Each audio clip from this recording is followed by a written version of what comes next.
Hello dears, this is Madhuri Chaurase in front of you. आज की video में हम फिर से ऐसे वर्ब्स के फॉर्म जानने वाले जो मुझे लगता है बताना ज़रूरी है। लगभग 4 से 5 क्लास लग जाएगा यही वर्ब्स के फॉर्म प्रोवाइड कराने में।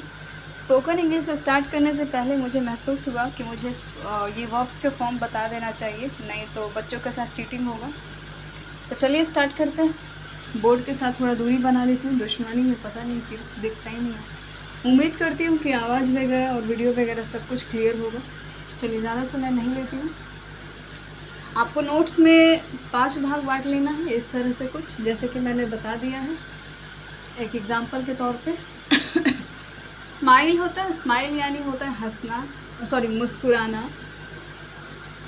ये वर्ब का फर्स्ट फॉर्म है और इसको रेगुलर वर्ब भी कहते हैं। रेगुलर वर्ब सिंपल है, बस इतना समझ लीजिए। पता हो तो अच्छी बात है, नहीं पता है तो और अच्छी बात है। रेगुलर वर्ब उसे कहा जाता है जिसमें लास्ट में हम यूजली खास करके डी या फिर ईडी लगा देते हैं और उसका थर्ड फॉर्म और सेकेंड फॉर्म बना देते हैं, वो रेगुलर वर्ब होता है। बस इससे ज़्यादा कुछ नहीं समझना है। ज़्यादा स्पोकन इंग्लिश सीख रहा है तो दिमाग पे जोर नहीं देना है क्या होता है, बस उसी को कहते हैं रेगुलर वर्ब। और ये जो भी है सारे रेगुलर वर्ब है। Hope you got it. Smile मतलब मुस्कुराना होता है। स्माइल सेकेंड फॉर्म है इसका, मुस्कुराया। स्माइल इसका मतलब भी मुस्कुराया। स्माइलिंग, स्माइलिंग मतलब मुस्कुरा रहा है। स्माइल्स मुस्कुराता है। इस तरह से हो गया इसका 5 फॉर्म। हिंदी भी लिख लीजिएगा, मैं सबका हिंदी बता दूंगी और सेकेंड थर्ड फॉर्म बना दूंगी और फोर्थ फॉर्म और फिफ्थ फॉर्म उसका ऐसे आपको बनाना पड़ेगा, ठीक है। इसको बेस फॉर्म भी कहते हैं, इसको बेस फॉर्म भी कहते हैं या फिर मेन वर्ब भी कहा जाता है या वर्ब भी कहा जाता है, जिसको आप क्रिया कहते हैं हिंदी में। हिंदी में जाना कोई ज़रूरी नहीं है, बस आप इंग्लिश टू इंग्लिश समझ लीजिए, इसका मीनिंग समझना ज़रूरी है। चलिए ज़्यादा टाइम नहीं लूँगी। लाफ, लाफ का मतलब होता है हंसना, हंसाना दोनों होता है। इसका अगर सेकेंड फॉर्म और थर्ड फॉर्म बनाया जाए तो इसमें चुपचाप ईडी लगा दीजिएगा, इसका बन जाएगा सेकेंड थर्ड फॉर्म यही होता है। मैं सिर्फ बता दे रही हूँ, उम्मीद यही करती हूँ कि अच्छे लेवल के हैं। थोड़ा बड़े होंगे तो समझ जाएंगे, उतना सब का लिखना ज़रूरी नहीं है। कोई बच्चे नहीं है कि हर वर्ड का लिखूँगी, मेरे पॉइंट को समझने की कोशिश कीजिएगा। तो ये इसका सेकेंड और थर्ड फॉर्म होगा। जैसे ही इसमें एस लगा दीजिएगा तो ये इसका फिफ्थ फॉर्म बन जाता है, यानी वो स्माइलिंग की तरह आप इसका लाफिंग भी बना लीजिएगा। वर्क यानी काम करना होता है, वर्क मत पढ़िएगा। Hope do not try to enunciate like work, no, this is very cheap kind of pronunciation. Try to enunciate words like you are good in that language. work नहीं पढ़िएगा, work। ये जो आर है ना, थोड़ा उच्चारण आने दीजिएगा, पर इतना भी नहीं कि पूरा ही ख़त्म हो जाए। Hope you got it. तो वर्क का मतलब होता है काम करना, इसमें ईडी लगा देंगे तो ये हो जाएगा काम किया, काम किया। उसका सेकेंड थर्ड फॉर्म बन गया और एस लगाते ही फिफ्थ फॉर्म बन जाएगा। खांसी अभी भी ख़त्म नहीं हुई है। अराइव, अराइव मतलब होता है पहुंचाना या पहुंचना। इसमें सिर्फ डी लगा दीजिएगा क्योंकि ई ऑलरेडी इसमें दिया हुआ है, तो सिर्फ डी लगाने की ज़रूरत है। एस इसमें लगाते ही इसका फिफ्थ फॉर्म बन जाएगा। एन्जॉय यानी मस्ती करना होता है, इसमें ईडी लगाना पड़ेगा क्योंकि ई नहीं है, और एस लगाते ही इसका बन जाता है फिफ्थ फॉर्म। ऐसे ही कॉलम बना लीजिएगा और लिखते जाइएगा। जितना भी वर्ब मैं प्रोवाइड कराऊंगी वो सब ज़रूरी वाला होता है, तो लिख लीजिएगा। एंटर यानी प्रवेश करना होता है, एंटर्ड हो जाएगा। चूँकि इसमें नहीं दिया हुआ है तो दोनों ही देना ज़रूरी है।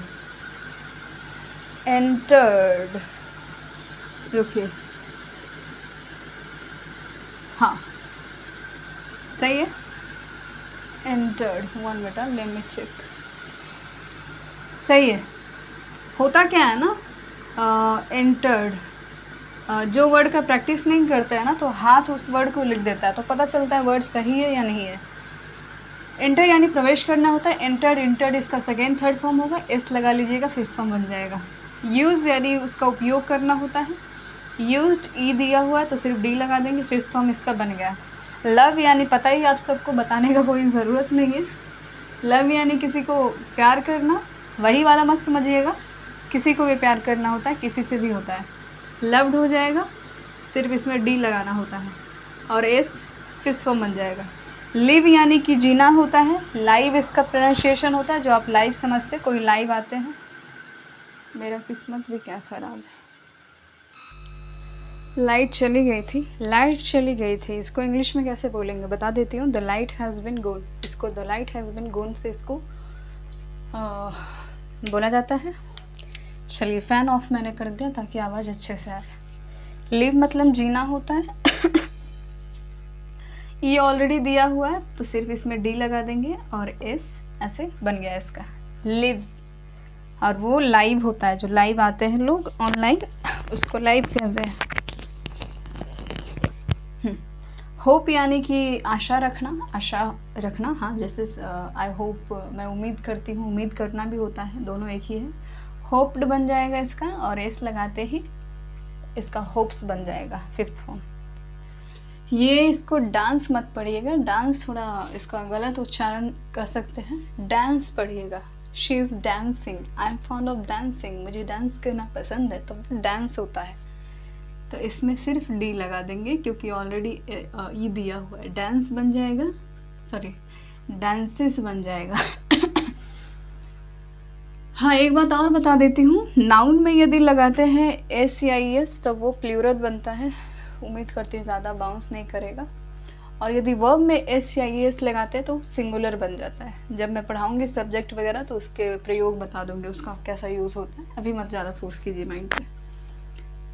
चेंज यानी बदलाव, बदलना होता है, इसमें सिर्फ डी लगा देंगे और एस इसका बन जाएगा फिफ्थ फॉर्म, और ये सेकेंड थर्ड फॉर्म होगा। इस तरह से कर लीजिएगा। एडवाइस यानी सलाह देना होता है ना, सलाह परामर्श देना होता है।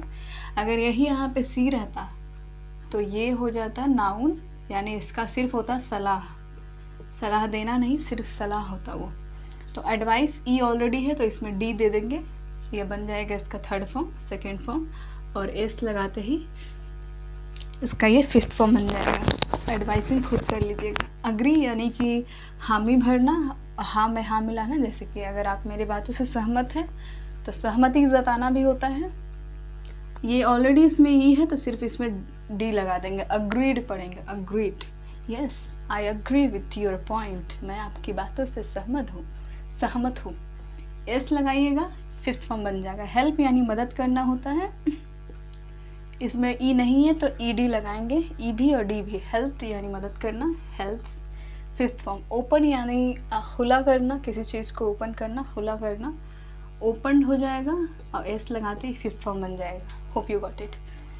टॉक यानी बातें करना होता है। टॉकटिव यानी बहुत बातूना, जो बहुत बात करने वाला होता है ना, उसको टॉकटिव कहते हैं, जिसको कह सकते हैं बातूनी। आर यू बातूनी, आर यू टॉकटिव?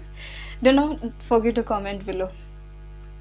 टॉक्ड हो गया, एस लगाते ही ये टॉक्स बन जाएगा। वांट यानी चाहना होता है। वांटेड क्रिमिनल होता है ना, वांटेड क्रिमिनल, वैसा क्रिमिनल जो बहुत ही भयानक हो, बहुत ही ज़्यादा ख़तरनाक हो, उसको कहते हैं वांटेड क्रिमिनल, वो भी होता है। तो वहाँ पे वो एडजेक्टिव है, वांटेड वहाँ पे एडजेक्टिव है, ज़्यादा भी नहीं, ठीक है। चलिए कभी और पढ़ाऊँगी ग्रामर का पोर्शन तो बताऊँगी। वांट यानी चाहना होता है, वांटेड हो जाएगा, इस लगाते ही ये फिफ्थ फॉर्म बन जाएगा। कॉल यानी पुकारना होता है। Are you on the call कहते हैं ना, are you on the call, यहाँ पे पुकारना नहीं होता है, यहाँ पे आप कॉल पे है। हिंदी पे मत जाइए, मीनिंग समझिए बस, ये मायने रखता है। कॉल यानी पुकारना होता है, वैसे इसका हिंदी मीनिंग। और ये डबल एल है, स्पेलिंग थोड़ा सा ये हो गया, कॉल, ठीक है, ईडी लगा देंगे, कॉल्स पुकारता है। तो आज का वीडियो यही है, और भी वो वर्ब्स का फॉर्म बहुत सारे हैं इंटरनेट पे, आप उसको खोज कर ढूंढ कर नोट्स तैयार रखिए, क्योंकि 4-5 क्लास के बाद मैं फिर सब्जेक्ट पढ़ाने वाली हूँ, और फिर उसके बाद आगे क्लासेस लेकर जाऊँगी। मुझे लगता है ज़रूरी है वो जानना, तो पहले वो पढ़ा देती हूँ वर्ब्स का फॉर्म। ये लैंग्वेज का आप कह सकते हैं सबसे बेसिक चीज़ है जो जानना चाहिए। Without it we can not even make any kind of sentences, we cannot speak any kind of sentences without this kind of verbs. These all things are the basic things of any language. किसी भी भाषा का सबसे basic things है ना, वो है ये। चलिए ज़्यादा वीडियो लंबा नहीं करूँगी। कल भी मैंने वीडियो बनाया था लेकिन 24 मिनट का हो गया था और अपलोड करने में नानी याद आ रही थी। उतना इंटरनेट नहीं रहता है, पढ़ना भी होता है तो इंटरनेट बचता है तो ही मैं अपलोड कर पाती हूँ। Thank you very much for watching this video. Next video में मिलते हैं एक ऐसी वीडियो के साथ। तब तक के लिए देखते रहिए अपना यूट्यूब चैनल लेट्स स्पीक को।